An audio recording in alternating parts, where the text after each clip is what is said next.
irmãos, quero dizer da minha profunda alegria de estar com vocês pela primeira vez por ocasião do culto. Eu já tinha estado aqui outras vezes, como disse o reverendo Sérgio, mas é a primeira vez que nós cultuamos ao Senhor juntos. E eu costumo dizer que isto é especial. O culto é aquele momento em que Deus redireciona os nossos amores, muda a nossa maneira de pensar, dirige a nossa existência de forma toda especial. Só quem é cristão sabe o que é, depois de uma semana corrida de trabalho com várias atividades, começar a semana seguinte na presença do Senhor. Para mim é uma grande alegria poder cultuar com vocês e principalmente poder falar da parte do Senhor a vocês nesta manhã, pelo que eu agradeço muito ao reverendo Sérgio, ao conselho, pelo convite que me fez para ser o porta-voz do Senhor nesta ocasião. E minha oração é para que o Senhor queira nos abençoar enquanto nós refletimos sobre a palavra que Ele mesmo inspirou e nos entregou nesta ocasião. Vamos, portanto, abrir a Escritura Sagrada. Eu quero convidar você que abra a sua Bíblia no Evangelho de Jesus segundo o registro de Marcos. Evangelho de Jesus Cristo segundo o registro de Marcos. Capítulo 8.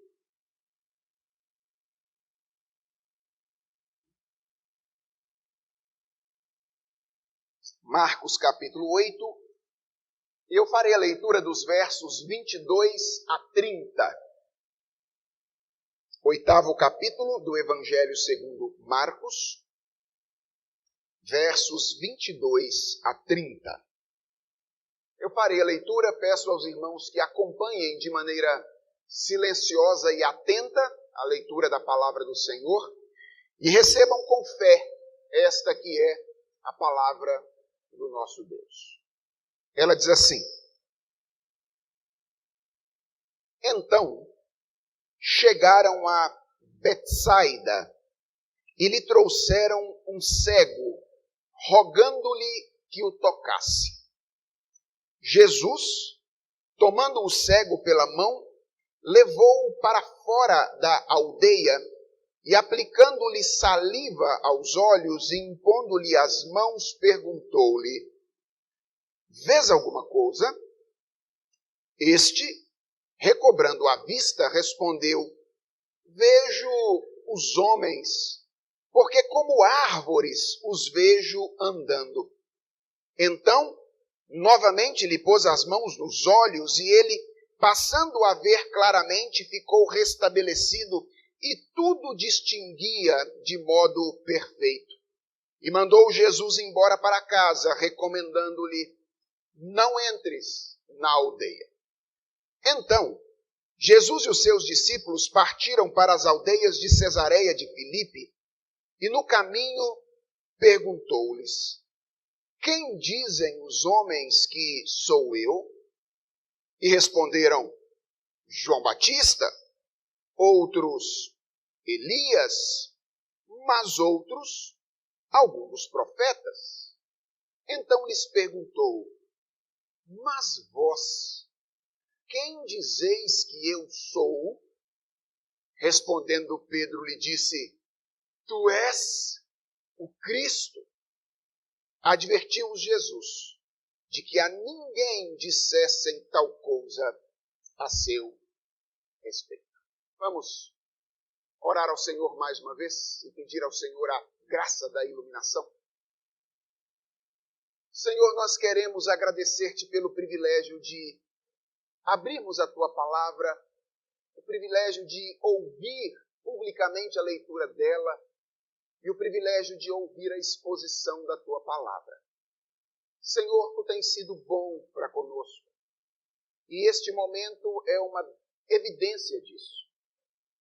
Mas, Senhor, nós queremos reconhecer diante de ti a nossa completa incapacidade de nos beneficiar como convém a nós neste momento, se o Senhor não nos acompanhar. Queremos reconhecer, Senhor, que será inútil e vão todo o nosso esforço se o Espírito Santo não dirigir a nossa reflexão nesse momento. Por isso nós queremos pedir encarecidamente ao Senhor, pedir ao Senhor que, por meio do teu Espírito Santo, fale ao nosso coração. Fala conosco, Senhor, porque nós queremos ouvir a tua voz. Na verdade, Senhor, mais do que isso, nós precisamos ouvir a tua voz. Porque a tua palavra diz que nós não vivemos apenas de pão, mas nós vivemos de toda a palavra que procede da boca do Senhor. Dá-nos, portanto, o alimento, Senhor. É a oração que nós te fazemos, em nome de Jesus. Amém. Se você é mais ou menos da minha idade, talvez você já ouviu a expressão caiu a ficha. Essa é a expressão que algumas pessoas um pouco mais velhas, porque os adolescentes dos nossos dias talvez não tenham a mínima ideia da origem desta expressão, usam para se referir àquele momento do clique. Aquele momento quando você toma consciência a respeito de alguma coisa com a qual você já estava se relacionando há algum tempo, mas ainda não tinha percebido a importância, o valor daquilo que está vivenciando naquela ocasião. Talvez os adolescentes de nossos dias usem outras expressões, algo do tipo manjou, ou então sacou. Essa é a expressão que os adolescentes costumam usar nos nossos dias para se referir a esse momento do clique, a essa expressão que nós, um pouquinho os mais velhos, utilizávamos na nossa ocasião, na nossa época. Essa, meus irmãos, é uma expressão que eu creio legenda muito bem o texto que nós temos diante de nós. Caiu a ficha. O capítulo 8 do Evangelho de Marcos é um capítulo chave em toda a narrativa desse evangelho, porque ele funciona mais ou menos como a dobradiça das duas grandes divisões do livro. Se você quiser, pode fazer o exercício de ler o Evangelho de Marcos durante a próxima semana, e você vai perceber que ele pode muito bem ser dividido em duas grandes partes, uma que vai do primeiro capítulo até o capítulo 8 e uma segunda do capítulo 9 até o capítulo 16. Na primeira parte, Jesus está revelando aos seus discípulos a sua identidade. Esse é o grande objetivo de Jesus na primeira parte do livro. Ele quer revelar aos seus discípulos quem ele é. E então, tendo os discípulos compreendido qual é a real identidade de Jesus, Jesus passa a ensinar do capítulo 9 até o capítulo 16 a natureza da sua obra, aquilo que ele veio fazer. Primeiro os discípulos têm que entender quem ele é, para então eles entenderem em seguida aquilo que Jesus veio fazer. Quando nós lemos a primeira parte do Evangelho de Marcos, nós percebemos algo muito interessante no relacionamento dos discípulos com o nosso Senhor Jesus. É que embora os discípulos recebessem frequentemente revelações da identidade de Jesus Cristo, eles eram pessoas meio inconstantes, para não dizer que eles eram pessoas meio incrédulas a respeito da identidade do Senhor Jesus Cristo. Se não, lembre-se de algumas ocasiões em que Jesus se manifestou de maneira clara a eles e eles tiveram dificuldade de compreender, todas nessa primeira grande parte do Evangelho de Marcos. Por exemplo, lá no capítulo 4, eles veem Jesus Cristo acalmar o mar com o poder da sua palavra. Não é reclamando o poder de uma outra autoridade, sabe? Pelos poderes de Grayskull. Jesus acalma o mar pelo poder da sua palavra, dando ordens ao mar, dizendo, acalma-te, emudece. E os discípulos, diz o texto, terminam aquele dia com o coração amedrontado, com mais medo do que começaram o dia, perguntando a si mesmo, quem é este que até o vento e o mar lhe obedecem? Dias depois, eles estão no mar mais uma vez, no capítulo 6, e eles veem Jesus andando por sobre as águas do mar. Mas Marcos diz que eles ficaram atônitos porque o coração deles estava endurecido. Depois, eles veem Jesus multiplicar os pães, pegar 5 pães, 2 peixes e alimentar uma multidão de 5.000 homens, sem contar mulheres e crianças. Mas quando a mulher cirofenícia se aproxima de Jesus, querendo algumas migalhas para comer, os discípulos sugerem que Jesus mande aquela mulher embora, como se Jesus não tivesse alimento para oferecer a ela. Dias depois, eles veem Jesus multiplicar pães e peixes outra vez. Ok, uma vez já é difícil, mas eles veem Jesus multiplicar pães e peixes outra vez. E na hora de ir embora, diz Marcos que eles continuam preocupados com comida, brigando uns com os outros porque haviam se esquecido de levar pão. A ficha dos discípulos demorou para cair. Nós poderíamos dizer que, embora tenham andado algum tempo na companhia de Jesus Cristo, os discípulos demoraram a perceber quem de fato Jesus Cristo era. Mas um dia a ficha caiu. E esse texto com o qual nós estamos trabalhando foi exatamente o momento em que isso aconteceu. E o que eu quero mostrar para você nesta manhã, que a razão pela qual a ficha dos discípulos caiu é que o Jesus que dá vista ao cego também abre os olhos do nosso coração. É sobre isso que eu quero falar com você nesta manhã. E quero mostrar a você, através da exposição desta passagem, que Jesus não apenas abre os olhos de pessoas fisicamente cegas, mas Jesus também abre os olhos de pessoas espiritualmente cegas. Aquele que abre os olhos do cego, abre também os olhos do coração. O texto que nós lemos começa com o relato de mais um milagre realizado por Jesus Cristo. E eu quero que você guarde 2 coisas a respeito desse relato de uma maneira muito especial.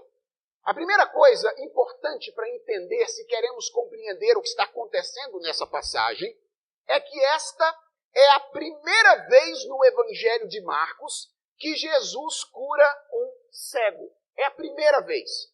Entendam o que estou dizendo. Eu não estou dizendo que este foi o primeiro cego que Jesus curou durante o seu ministério. Marcos fala de várias outras curas de maneira genérica que Jesus fez antes dessa aqui. É provável que alguns cegos tenham sido curados antes desse de Betsaida.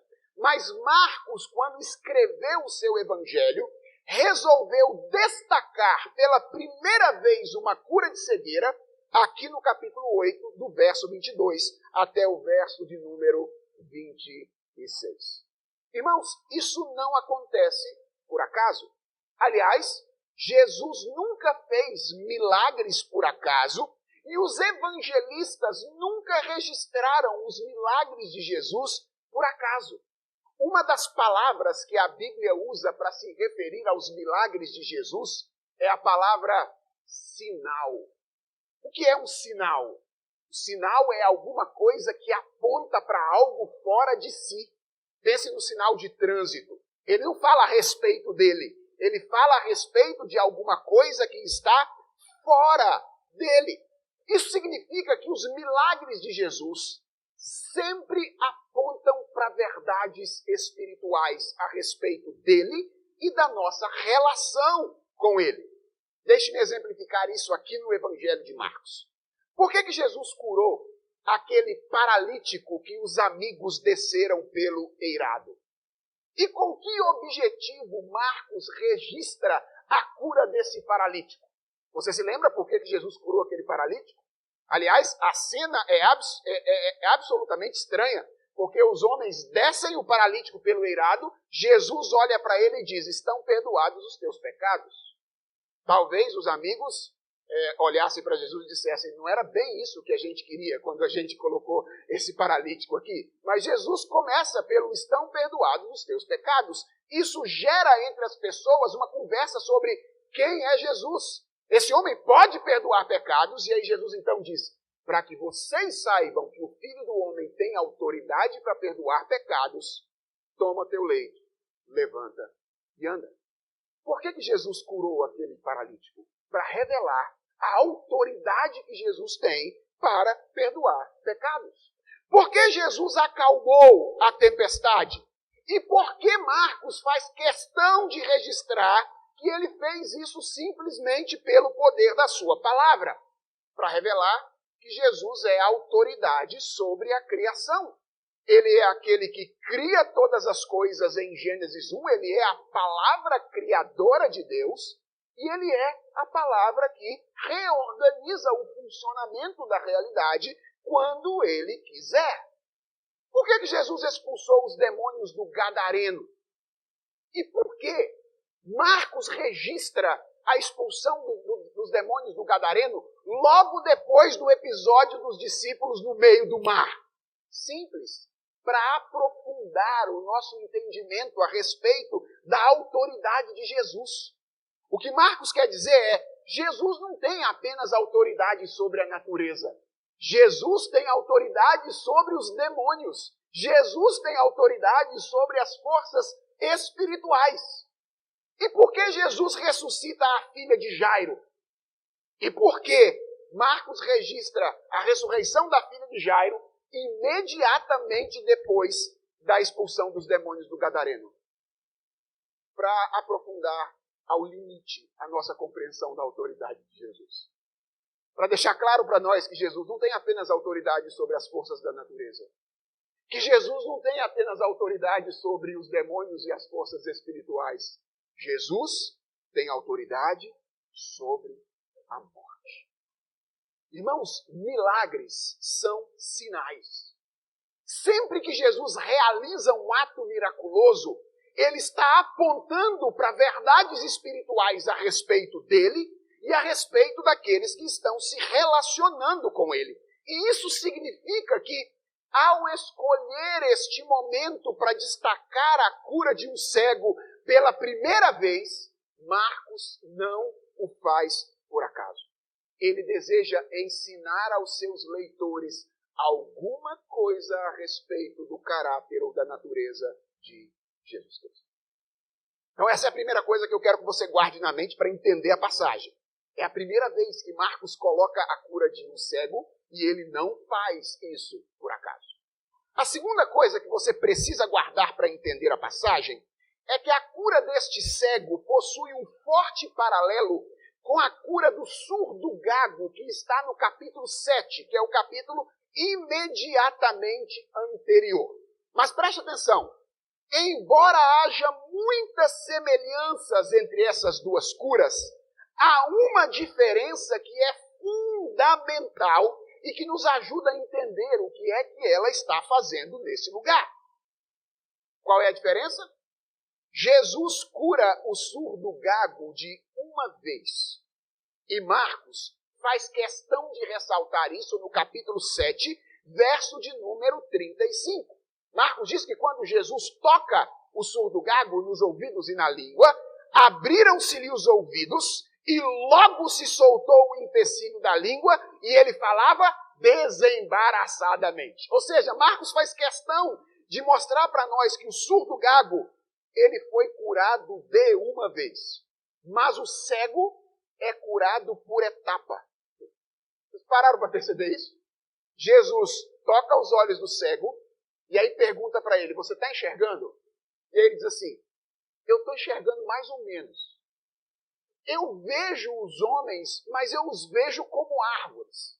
Eu estou vendo alguns vultos.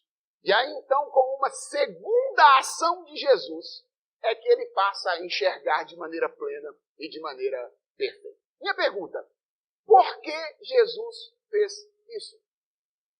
Por que Jesus curou o cego de Betsaida por etapa? Se você respondeu, porque ele é Deus, ele faz do jeito que ele quiser, você acertou, é isso mesmo. É porque Jesus é Deus, ele faz do jeito que ele quiser. Mas eu creio que o contexto da passagem nos permite ir além e nos leva a concluir que isso aqui tem a ver com a verdade que Jesus quer ensinar aos seus discípulos naquela ocasião. Tem a ver com a dificuldade que os discípulos têm de identificar Jesus, mesmo andando com ele. Os discípulos estavam enxergando mais ou menos. Eles tinham alguma ideia de quem Jesus era, mas ainda não havia caído a ficha a respeito da identidade de Jesus Cristo. O que Jesus quer fazer quando ele cura o cego por etapas aqui é revelar a verdade de que é simplesmente impossível conhecermos a Deus por nós mesmos, mesmo que andemos ao lado de Jesus durante algum tempo. E de que é Ele mesmo o único que pode abrir os olhos do nosso coração para que compreendamos quem Ele é. Isso vai ficar claro na segunda cena da passagem, que começa aí no verso de número 27. Na primeira cena, nós vemos Jesus curando o cego. E agora, na segunda cena da passagem, nós vamos ver como o Jesus que cura o cego abre também os olhos do coração. Irmãos, a segunda cena, aí no verso 27, começa com Jesus tirando os discípulos do meio da multidão. Deixa eu dizer para você, isso não é mera coincidência. Como é que o surdo gago foi curado? Longe da multidão. Como é que o cego de Betsaida foi curado? Longe da multidão. E o texto começa no verso 27 com Jesus tirando os discípulos do meio da multidão para uma relação mais pessoal com ele. Isso não é mera coincidência. Foi assim que Jesus curou aqueles dois homens antes. E isso significa que há uma terceira cura para acontecer agora. Houve a cura do surdo gago, houve a cura do cego, e agora há uma cura de natureza espiritual para acontecer. E então, no meio do caminho, quando Jesus e os seus discípulos estão andando em direção a Cesareia de Filipe, ele para e faz uma pergunta aos seus discípulos. Ele olha para eles e pergunta: quem as pessoas dizem que eu sou? Provavelmente os discípulos conversavam com as pessoas sobre Jesus e conheciam muito mais o pensamento delas a respeito dele do que ele próprio. Você sabe disso. Você é o último a saber o que as pessoas pensam a seu respeito. Não é verdade? As pessoas que estão perto de você sabem o que as pessoas estão pensando antes mesmo de que você saiba. Então Jesus pergunta aos discípulos, mas é óbvio, Jesus não quer ter conhecimento apenas porque ele sabia de tudo, ele quer planejar um momento onde algo vai acontecer. E então os discípulos respondem: olha, alguns estão dizendo aí que o Senhor é João Batista que ressuscitou. Outros estão dizendo aí que o Senhor é Elias. Elias é um dos personagens do Antigo Testamento que não conheceu a morte. Então, olha, eles estão dizendo que é Elias que voltou agora. E outros estão dizendo que o Senhor é algum dos profetas. Irmãos, nada muito diferente da nossa época. Isso é ainda o que muitas pessoas dizem a respeito de Jesus. Ah, Jesus é um grande profeta. Jesus é um grande mestre da moral. Jesus é um espírito iluminado desses que o mundo vê uma vez após outra. As respostas são muito semelhantes. Ainda hoje as pessoas continuam dizendo essas coisas a respeito de Jesus Cristo. E talvez a razão pela qual essas são as coisas mais ditas a respeito de Jesus é que esse é o tipo de afirmação que se pode fazer sem comprometimento. Eu posso dizer Jesus é um profeta, dizer eu o admiro sem me submeter à vontade dele. Eu posso dizer Jesus é um espírito iluminado, eu gosto de ouvir as coisas que ele tem a dizer sem me submeter a ele. Eu posso dizer Jesus é um grande mestre da moral, eu gosto de ouvir as suas orientações morais sem necessariamente me submeter a ele. Mas Jesus queria mais. Por isso, depois de ouvir a resposta dos discípulos à sua primeira pergunta, ele estabelece o confronto. Ele olha para cada um dos discípulos e pergunta: e vocês? Isso é o que as pessoas dizem que eu sou. E vocês? Quem vocês dizem que eu sou? Isso é o que Jesus quer que cada um de nós respondamos no mais íntimo do nosso coração. Porque não existe pergunta mais importante, mais definidora de quem nós somos e do modo como vivemos do que quem é Jesus Cristo. Por isso, ele pergunta aos discípulos, e vocês, quem vocês dizem que eu sou? Então Pedro, sempre ele o mais atirado do grupo apostólico, toma a frente para responder corretamente, dizendo, tu és Tu és o Messias. Tu és o enviado. Tu és aquele prometido desde Gênesis capítulo 3, que haveria de esmagar de uma vez por todas a cabeça da serpente. Depois de um longo tempo andando com Jesus Cristo, finalmente a ficha caiu. Agora sim eles entenderam e declaram com certeza, com clareza, com convicção, aquilo que eles viam desde os primeiros momentos em que começaram a andar com Jesus Cristo, mas ainda não tinham percebido com clareza. Na contramão de toda a multidão, os discípulos respondem, não é apenas um profeta, não é apenas um mestre da moral, não é apenas um espírito iluminado desses que o mundo vê ao longo da história. Jesus é singular. Jesus é o Cristo. Jesus é o Messias. Jesus é aquele que veio para realizar uma obra que apenas Ele pode realizar. Finalmente, eles entenderam. Agora eles sabem quem Jesus Cristo é. E a narrativa de Marcos termina nesse ponto. Por quê? Simples. Porque isso é o que interessa a Marcos. Ele está o tempo inteiro escrevendo do capítulo 1 até o capítulo 8 para mostrar como os discípulos chegam ao conhecimento de quem Jesus Cristo é. Então ele termina imediatamente depois da declaração dos discípulos.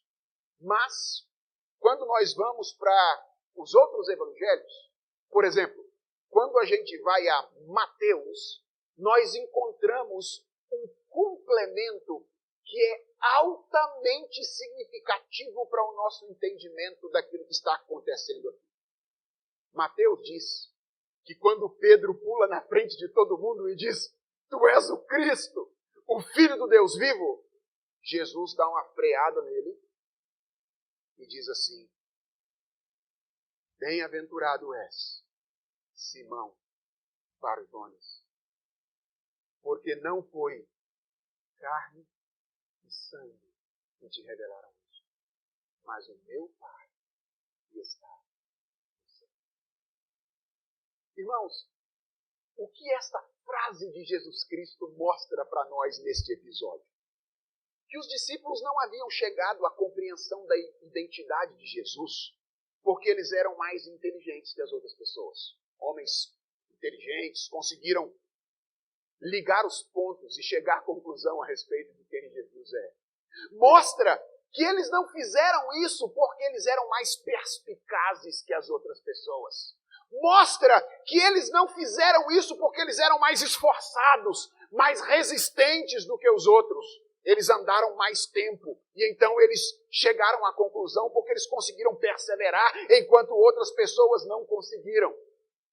O que Jesus está dizendo a Pedro quando o freia para dizer bem-aventurado é Simão Barjonas, porque não foi carne ou sangue que te revelaram, mas o meu Pai que está nos céus, é que os discípulos só chegaram à real compreensão da identidade de Jesus Cristo por revelação. Sim, é isso mesmo. Foi porque Deus revelou no mais íntimo do coração deles a real natureza de Jesus Cristo. E o que eu quero que você entenda é que a menos que isso tivesse acontecido com os discípulos naquela ocasião, eles poderiam ter andado com Jesus a vida toda, sem jamais ter a compreensão exata de quem Jesus Cristo é. Porque a palavra de Deus nos diz que ninguém, absolutamente ninguém pode dizer Senhor Jesus, a não ser pela ação do Espírito Santo. Irmãos, o que Jesus está ensinando o tempo inteiro nesses capítulos do Evangelho de Marcos, quando ele tira saliva, toca o ouvido do surdo gago, toca a língua dele. Quando ele tira saliva, toca os olhos do cego. E quando ele abre a boca, da qual sai a mesma saliva, para fazer a pergunta questionadora aos seus discípulos: e vocês quem pensam que eu sou? O que Jesus está ensinando o tempo inteiro é que nós somos espiritualmente cegos. E a menos que nós tenhamos os olhos abertos pelo toque de Jesus Cristo, por meio do Espírito Santo em nosso coração, nós jamais poderemos saber de fato quem Ele é. Porque apenas o Jesus que abre os olhos do cego pode abrir os olhos do nosso coração. Deixa eu fazer duas perguntas a você nessa manhã. Talvez uma delas se aplique mais diretamente a você do que a outra. A título de aplicação e já conclusão da mensagem desta manhã. A primeira pergunta que eu quero fazer a você nessa manhã é: você está enxergando bem? Não estou perguntando qual foi a última vez que você foi ao oftalmologista. Não é sobre isso que eu estou falando. Você está enxergando bem? Em outras palavras, a sua ficha já caiu? E eu estou perguntando isso a você que está aqui nesta manhã, que talvez já tenha muito tempo de igreja, porque os discípulos não eram diferentes de nós. Os discípulos estavam andando há tempos com Jesus, mas eles ainda não haviam enxergado a Jesus Cristo. Irmãos, a primeira coisa que eu creio nós devemos... A primeira coisa que deve acontecer conosco, depois de entender o que Jesus está fazendo aqui, é sermos advertidos quanto ao risco de sermos familiares a tudo aquilo que cerca o Evangelho e a pessoa de Jesus Cristo, sem jamais termos enxergado de verdade quem é Jesus Cristo. O que eu quero dizer é que nós podemos ser amigos de igreja. Nós podemos ser admiradores de Jesus. Nós podemos gostar de ouvir falar sobre Ele. Nós podemos até sentir algum arrepio com os cânticos que a igreja canta a respeito de Jesus, com os sermões que nós ouvimos, sem nunca ter enxergado Jesus Cristo claramente. Por isso, eu gostaria de, depois de ter lembrado a você dessa história, convidar você a uma reflexão sincera, uma reflexão honesta a respeito da sua real condição espiritual. Eu quero que você seja lembrado de que, embora ser amigo de igreja, conhecer as histórias da Bíblia, se emocionar com os cânticos a respeito de Jesus, embora todas essas coisas sejam importantes, isto não é suficiente. Você precisa responder à pergunta que Jesus Cristo fez aos discípulos naquele dia. E você, quem diz que eu sou? E a única resposta significativa, correta a essa pergunta, é a do reconhecimento do senhorio de Jesus Cristo, que nos conduz à humilhação e à obediência. Talvez seja hoje o dia em que a sua ficha vai cair. E deixa eu lhe dizer uma coisa, eu não vou ficar nem um pouquinho surpreso se isso acontecer com você hoje. Porque a Bíblia diz que o Jesus que abre os olhos dos cegos, abre também os olhos do coração. Mas talvez a sua ficha já tenha caído. Talvez você esteja olhando para mim dizendo assim: pastor, eu me lembro exatamente de quando isso aconteceu.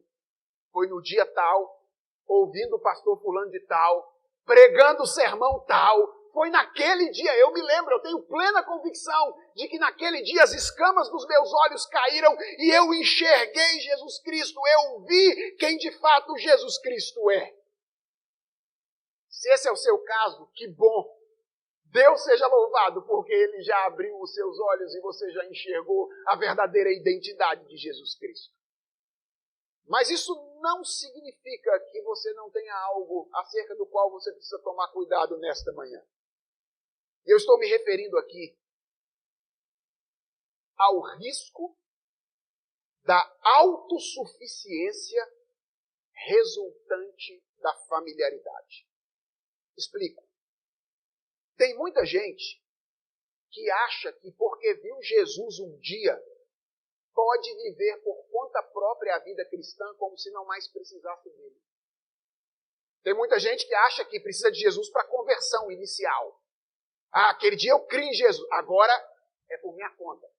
Agora eu vou caminhar no processo de santificação, agora eu e Deus, Jesus já fez o que ele tinha que fazer lá na minha conversão, agora eu e ele vamos correr em direção à minha santificação. Tem muita gente que acha que porque viu Jesus um dia, pode viver por conta própria, distante dele. Por exemplo, muitos pastores que depois de um tempo de ministério bem-sucedido, passam a confiar na sua retórica experimentada e a tratar a pregação e o ensino como alguma coisa que ele faz com o pé nas costas. Sabe, eu já tenho 20 anos que eu prego, 25 anos que eu ensino, isso é mole para mim. Não preciso mais de Jesus para isso. Homens que depois de um tempo de solidez econômica, começam a confiar na sua capacidade administrativa. E imaginam que a sua família está segura porque ele é habilidoso com as suas finanças. Olha para a família e diz, olha, até que nesses 30 anos de casado, consegui construir uma boa condição. Acho que nós temos tranquilidade e segurança para terminar a vida bem. Mulheres que depois de anos de casamento e criação de filhos, confiam nas suas próprias habilidades relacionais, como se por causa delas a paz jamais pudesse se extinguir do seu lar. Eu sei o que é criar filhos. Aliás, pastor, eu sei o que é criar netos. Minha família não corre mais risco quanto a isso. Eu sou experiente nessa questão. Meus irmãos, muito cuidado. Precisamos tomar cuidado, nós que já enxergamos Jesus Cristo um dia. Porque não existe momento na nossa vida em que Jesus se nos torna desnecessário.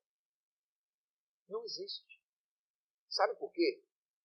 Porque, por melhor que seja a nossa visão, de vez em quando os nossos olhos são anuviados pelas imagens desse mundo.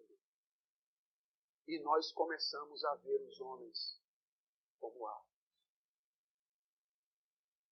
A mentalidade mundana que nos assedia embaraça a nossa visão.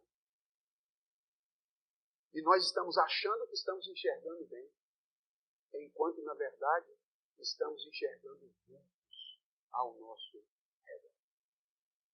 Isso acontece com as pessoas menos experimentadas na fé cristã.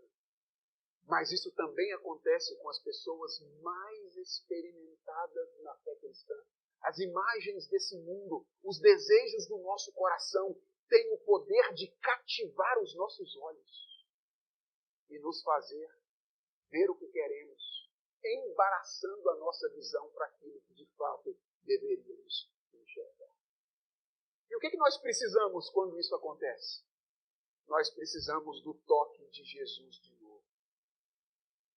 Nós precisamos que Jesus, com a sua saliva, toque os nossos olhos e tire as escamas que a familiaridade e o desejo pelas coisas do mundo colocaram entre nós e aquilo que deveríamos enxergar.